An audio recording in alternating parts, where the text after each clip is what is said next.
안녕하세요, 강화별곡입니다. 오늘 준비한 요리는요, 꼬막찜 준비해봤습니다. 저 애들 키울 때 옛날에는 꼬막찜이 되게 꼬막이 싸고 흔했는데 요즘은 시장에 나가보니까 그래도 가격도 좀 있고 좀 그게 가격은 착하지 않더라고요. 근데 그래도 겨울에 한철 음식이니까 제철 음식 한번 준비해 봤습니다. 오늘 준비한 꼬막 메뉴 레시피는요, 꼬막 800g인데 여기도 800g이지만 간장 조금씩만 더 넣으면 1kg까지도 가능합니다. 꼬막을 먼저 사오셔가지고요, 저는 어저께 시장에 가가지고 꼬막 800g 1kg를 사가지고 와서 준비했는데요.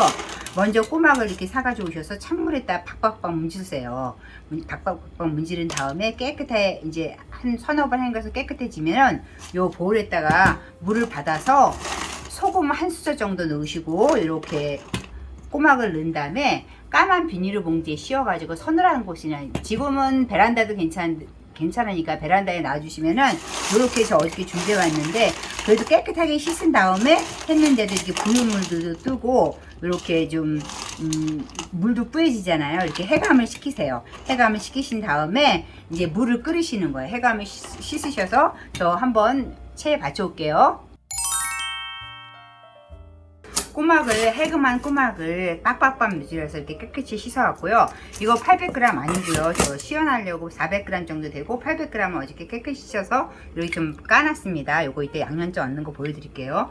이제 물이 끓으면은 깨끗이 해갑한 물이 팔팔팔 끓고 있죠. 그럼 여기다 그냥 하시지 마시고 소금 집에 있으시면 천일염 한 숟가락 정도 넣으세요.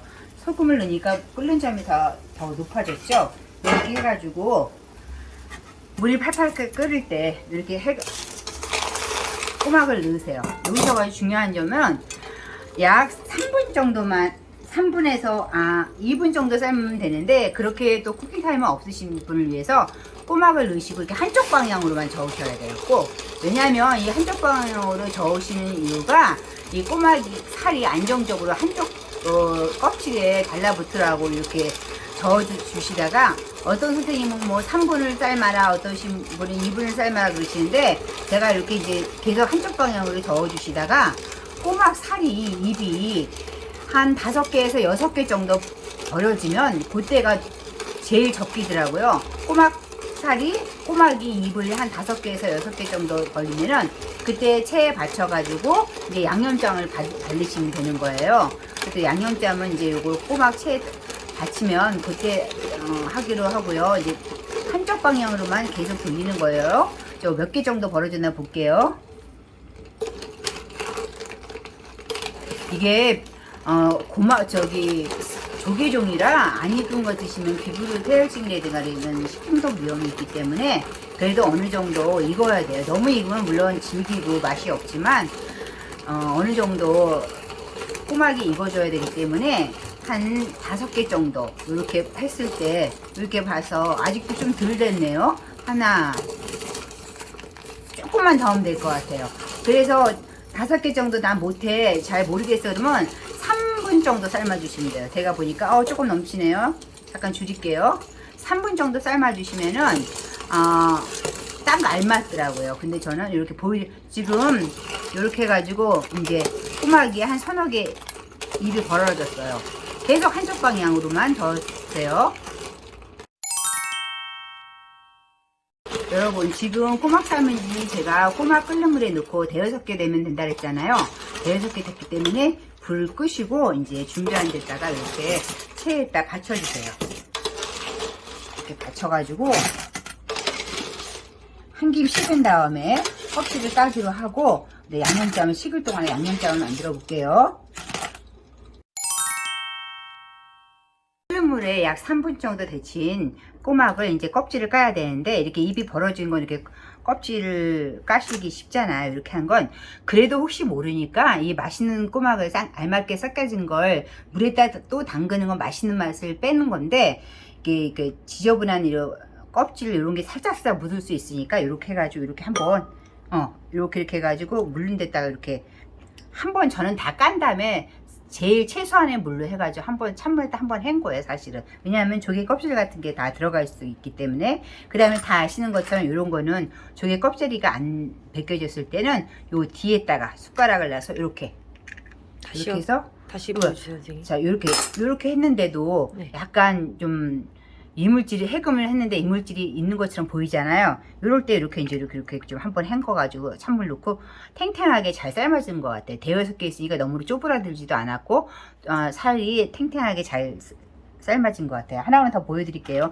다 아시겠지만 그래도 모르시는 세대들을 위해서 꼬막이 입이 안 벌어졌을 땐 뒤로 숟가락으로 해가지고 하나하나 이렇게 딱 하면은 이렇게 딱 벗겨져요. 선생님. 예? 근데 자꾸 조개를 왔다 갔다 거리시니까. 아, 그래요. 이렇게 해가지고 요 또 가운데에다가 요 가운데 맞춰주시겠어요? 다시 해볼게요. 자, 꼬막 살 껍질 안 벗겨진 걸로 다시 해볼게요. 이렇게 해가지고 요 선생님 가운데 네, 잠깐 여기다 해주세요. 자, 하나, 둘, 셋 이렇게 딱 까졌죠? 어. 탱탱하게 좀 이렇게 3분 정도 하니까 이렇게 탱탱하게 됐어요. 이렇게 해가지고 이렇게 이제 다 옆에서 까달라고 하신 다음에 이제 양념장을 배합하겠습니다. 이렇게 이제 꼬막 800g에 대한 레시피입니다. 다 준비하시고 자, 그러면 이제 양념장 제일 중요한 거 양념장 들어갈게요. 간장, 오골 간장 큰 스푼으로 2스푼 넣어주시고요. 그 다음에 고춧가루 불려야 되니까 고춧가루 너무 많이 넣지 마세요. 텁텁하니까 고춧가루 반 스푼 정도, 큰 수저로 반 스푼 정도 넣으시고요. 그 다음에 청주, 이것도 약간 그 냄새 나잖아요. 저기 바닷가니까. 그러니까 청주 한 작은술 정도 넣어주세요. 청주 한 작은술 넣으시고 미름은 안 넣으셔도 됩니다. 청주 한 작은술 넣고 그 다음에 저기 물엿 한 작은술을 넣어주시는데요. 물엿은 왜 넣냐면 단맛을 넣어주는데 올리고당은 약간 농도가 얕기 때문에 이게 양념이 흐를 수 있으니까 물엿으로 대체할게요. 물엿 한 작은술을 여기다 넣어주세요. 윤기 나고 단맛 줍니다. 물엿 싫으신 분은 설탕 좀 넣으셔도 되는데 저는 설탕 대신 오늘 물엿 넣을게요. 윤기도 나고 반지를 하라고. 그 다음에 넣고 그 다음에 마늘도 넣어야 되겠죠. 마늘 반 스푼 넣어주시고요. 그 다음에 다진 대파 또 한 스푼 정도 넣어주시고 그 다음에 이렇게 이제 저어가면서 또 넣어주세요. 그 다음에 이제 참기름 좀 넣어주시고요. 참기름 저는 반 스푼만 넣을게요. 너무 저기 하는 거 싫으니까. 그 다음에 통깨 한 스푼을 저는 약간 반을 거기다 넣고 반을 이렇게 숟가락으로 이렇게 넣겠습니다. 넣고 그 다음에 너무 건더기가 없잖아요. 여기서 중요한 거 이제 저는 저기 달래가 좀 있어서 달래 좀 송송 썰었고요. 그 다음에 홍고추 되게 있으시면 넣으셔도 되고 없으면 안 넣으셔도 되는데 홍고추 반 개 넣었습니다. 그리고 청양고추 하나 다졌어요. 청양고추 하나 다짐, 홍고추 반 개, 그다음에 달래 송송 썰은 거를 여기다 이렇게 넣어주세요. 이렇게 보기에도 맛있는 양념장이 생겼죠. 약간 빡빡하다, 지금 약간 빡빡하다 하는 정도인데 이제 야채에서 물이 나오면은 요거를 이제 충분히 커버가 돼요. 요 정도 사셔가지고 오늘은 저는 양념장에다 이렇게 껴줄 거지만 요즘 꼬막 엄지네 꼬막 비빔밥 같은 거 꼬막 비빔밥 많이들 해서 드시잖아요. 그럴 때는 어떻게 하시는 거냐면 제가 이따 한상 차리면 올리겠지만 꼬막살을 다 바르세요. 꼬막살을 다 바르신 다음에 볼에다 넣으시고 그 다음에 여기다 참기름 좀 더 넣으시고 댁에 있는 오이나 아니면 깻잎, 상추 같은 걸 곱게 청청청 썰고 김가루 같은 거 얹으셔가지고 꼬막 비빔밥으로 즐기셔도 됩니다. 저는 근데 오늘 반찬으로 할 거기 때문에 꼬막을 이렇게 해가지고 이제 양념장으로 얹어서 한상 차림으로 올려보겠습니다. 오늘 간단하지만 임팩트 있는 양념이니까 한번 댁에서 해 드시면 좋을 것 같습니다. 저희 강화별교 끝까지 같이 해주셔서 감사합니다.